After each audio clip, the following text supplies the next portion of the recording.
Good morning, everyone. Oh, there's one piggy waiting. It's a rainy day today.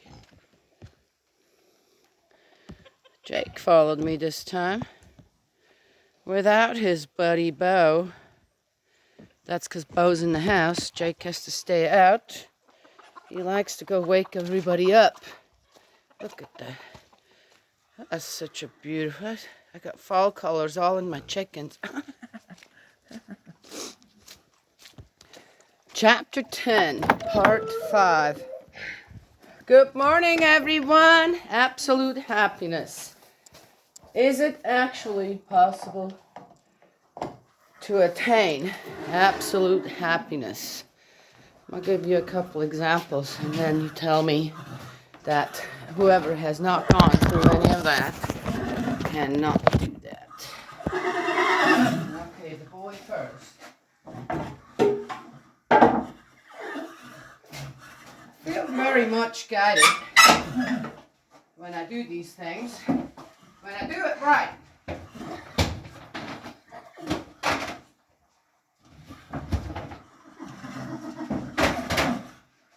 It comes together.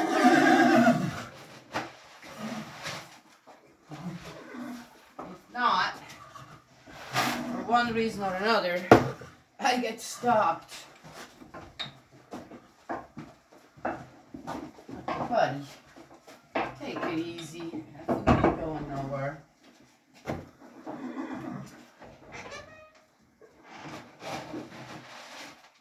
Let's do one thing at a time.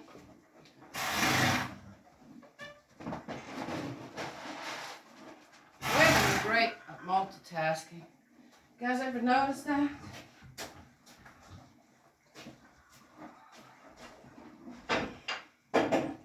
That's how we're designed. What's your bubble? Oh. Alright, I'm gonna get to it. Okay, you got to be kidding me. He had to turn around a couple times in the stall to find his food.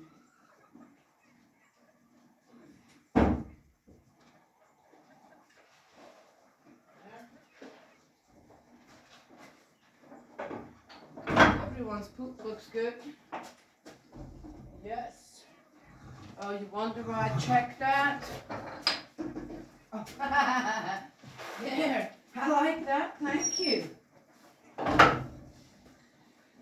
From summer to fall, when I start giving them hay, they adjust. They have to adjust again, and sometimes, as I see some hay, sorry, Maddie. The older ones aren't doing so well with it. Hang on, buddy.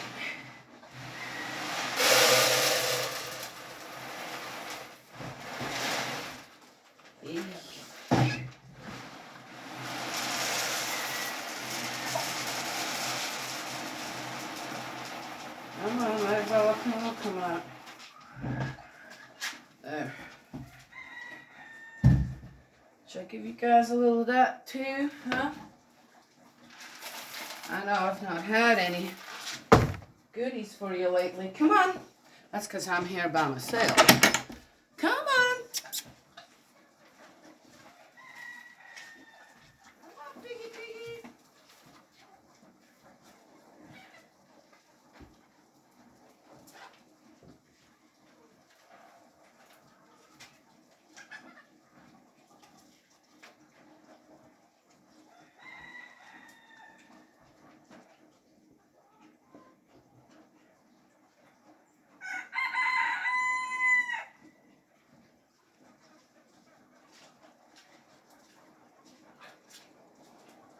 One more crew. Burlington, you are some cat. Brought me a rat yesterday, a river rat, big one.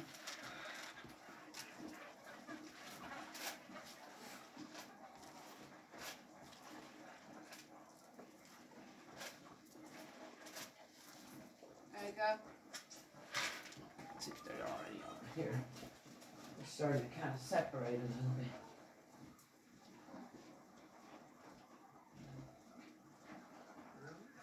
bit. Oop. So I saw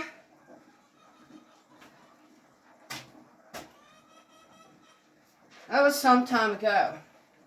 The one thing about when you're looking for your life to make better sense, this, that, or purpose of life, it always comes back to that, right? Purpose of life for different people means different things. And yes, that does have something to do also with where you are born. Absolute happiness for some people in this world means I got a plate to eat, a plate of food to eat, I got a roof over my head, and I've got clothes on my body, right? And I'm free.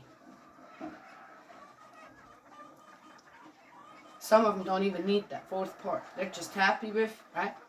They got that. If every day you have to kind of think for your survival, and sadly, a lot of kids have to do that out there, all around the world, I'm talking. That's an amazing accomplishment in the eyes of heaven.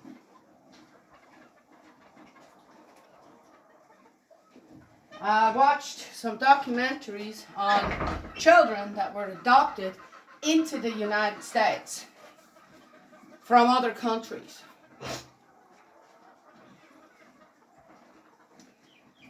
In particular, one that really struck me, more so than the others, was the one of South Korea. South Koreans, not North Korea, South Koreans. Where nothing again, I'm making an example here. Right?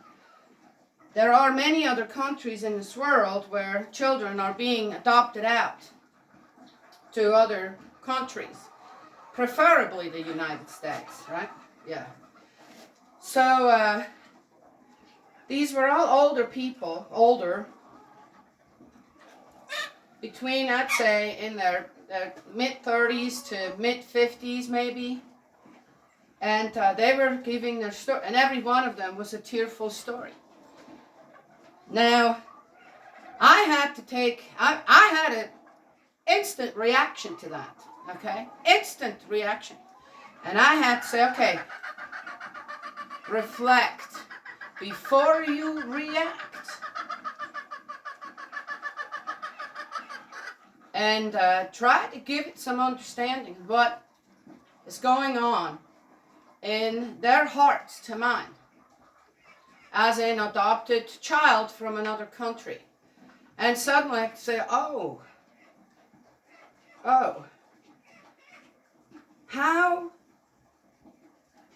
how would it affect any of us if, number one, your parents didn't want you, either one. Your parents don't want you, okay? Shall I let you guys out? It's not that bad out there.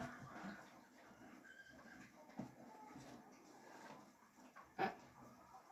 And on top of that, then, your country doesn't want you. Yeah. Your country, in your country, there isn't, of every one of those, about 5 or 6 people, 7 people, coming from South Korea. Neither of their parents wanted them. And their country didn't want them either.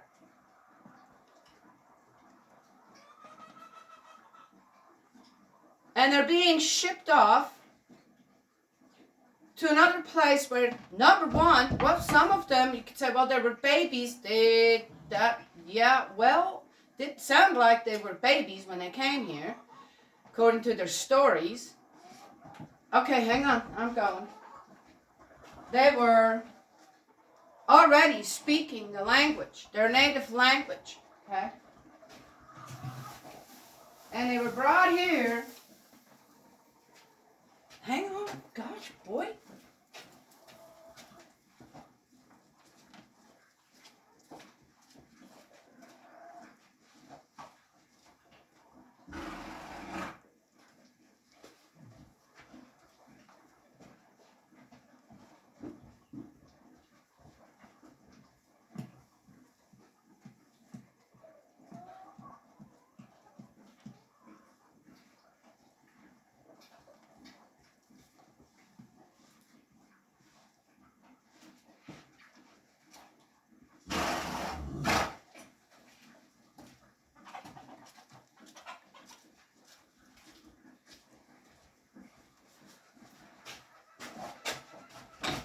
age where then, they had to learn a whole new language. Well, you just about destroyed that bowl in there, buddy.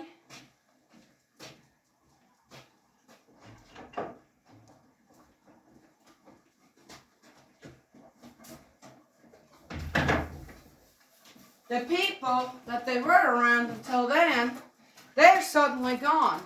And there was no visitations going on either. I got something in my boot here.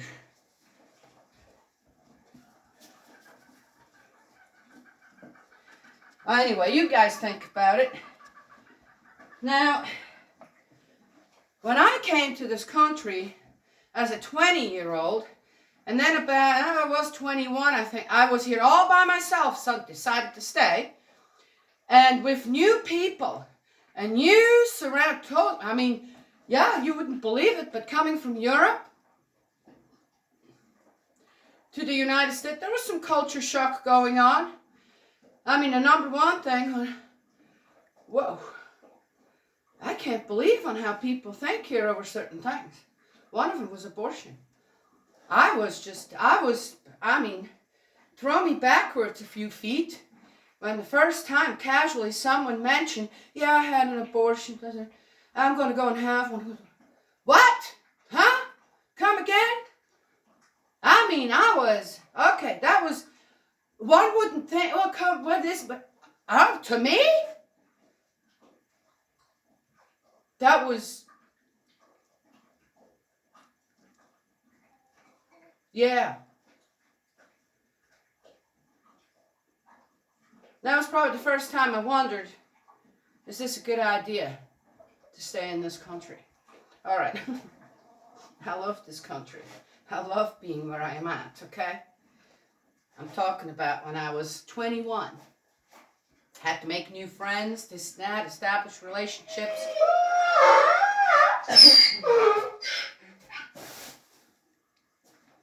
You ready? Are you ready? I need to get the birds out. I think this is about the end of them. Come on. And now here I'm thinking, these were children. So my heart to mind at the time was disturbed. And I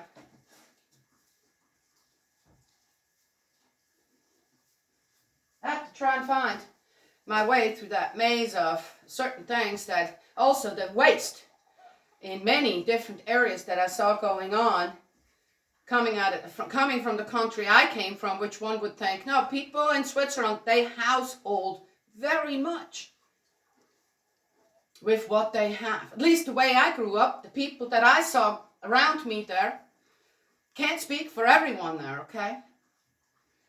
And my heart to mind was very much affected by that. Of course, on top of that, my spiritual connection with everything, at the time, very unschooled, untrained per se, suffered under it as well. Now you take a child, I don't care if it's an infant, you take a child that is born into a certain family, to a certain parent, mom and dad.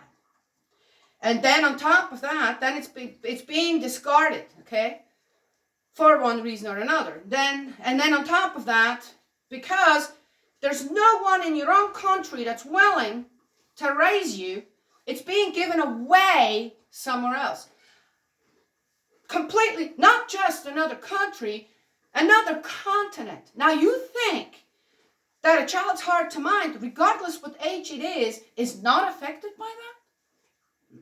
Okay, now, though they had their tearful testimonies to snap, of course, not all of them did, but growing up here, just having the people that were willing to raise them, they were grateful, thankful for it. But there is a in their hearts, it will never leave them. There is this pain. Right? That will just be there. It is a part of them. It is a scar that will never go away.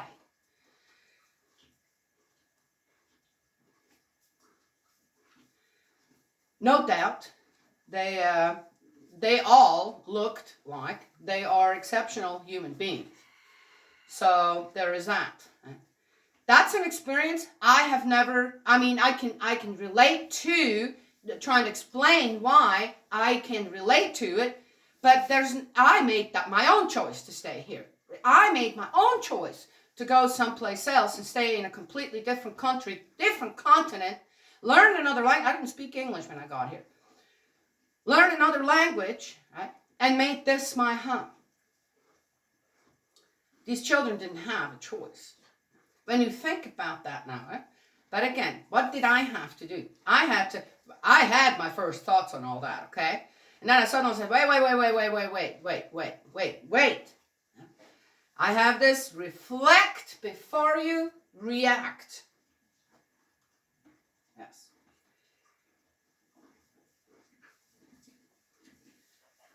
Especially when it comes to the negative side, the evil side. Now, if I have an instant thing on the side of goodness, I do not hesitate, okay? There is the difference again. How are you thinking? What are your tendencies on which way to think, right? Yeah, can be practiced. Take that step back, reflect before you react. There's another one I saw this morning. I had to get to that one. Then I immediately, okay, no thoughts there. A 40-year-old, cancer, gone through surgery. I don't know how many rounds of chemo, and it's not working. So the parents are calling out to the whole world to pray for this little child. I think her name's Mimi. I think I'm saying it right.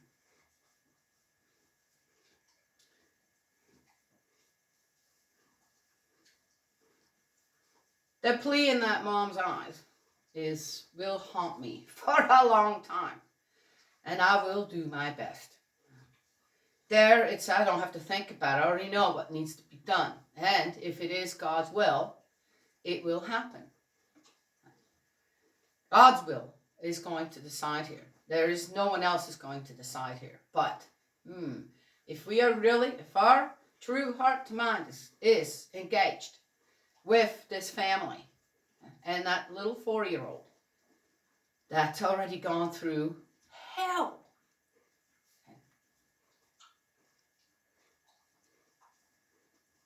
4 years old.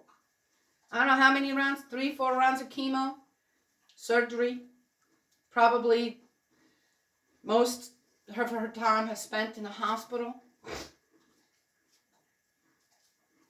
with needles in her arms, just 4 years old. Can you imagine? I never went through anything like that. Not myself, and not with anyone that I know. My family, my children, my grandchildren, so far.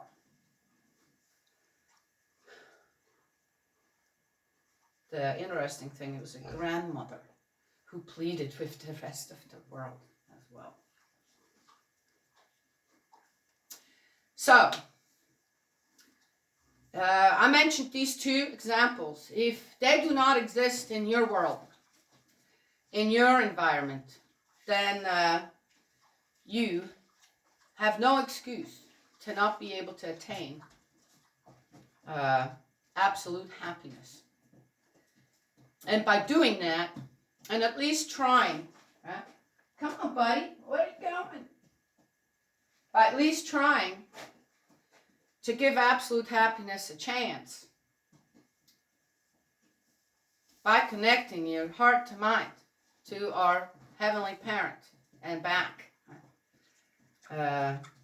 Just imagine on how much amazing energy you would create for children who are abandoned by their parents and then abandoned by their country. And how much good energy, healing energy, you would create to heal a 4-year-old from cancer with just faith. What has Jesus said many times? It's your faith that healed you. If we do that as a collective, guess what? Collective sin is plenty available out there. How about we do something collective that has nothing to do with sin? Be cool, huh? Which means try to work towards that path of absolute happiness. When negativity comes your way, step back, reflect before you react. So, now, I've given these two examples. People can understand them however they want to, but that's what I gave. That's what I was given from Spirit World to share in this matter. And here, this is what we're going to do. To heal the hearts of children abandoned by their parents, by their country.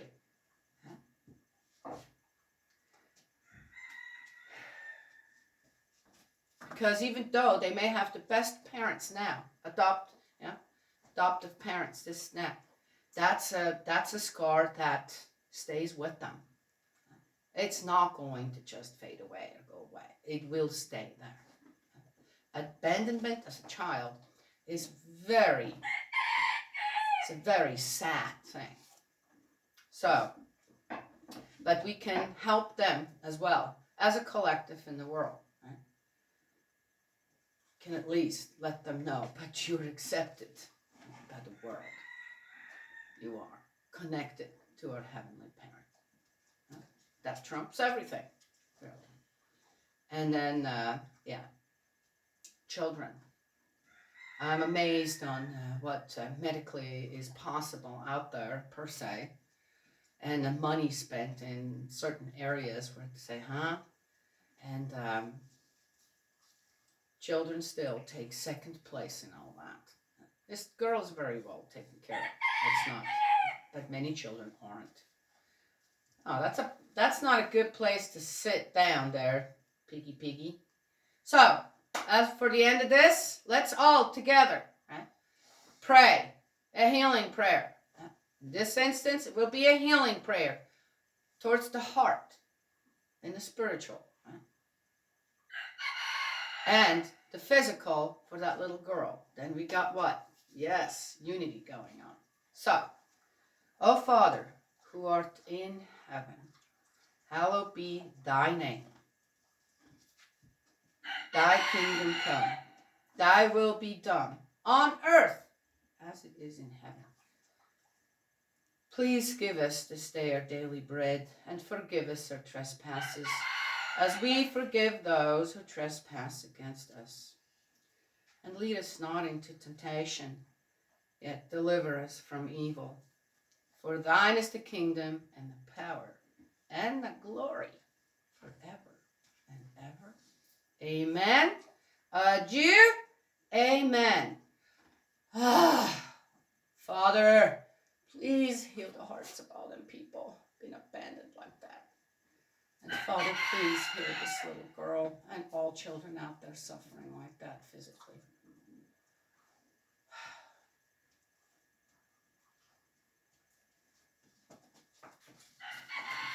All right. Well, there you go. God's love, blessings always. I will talk to y'all another time.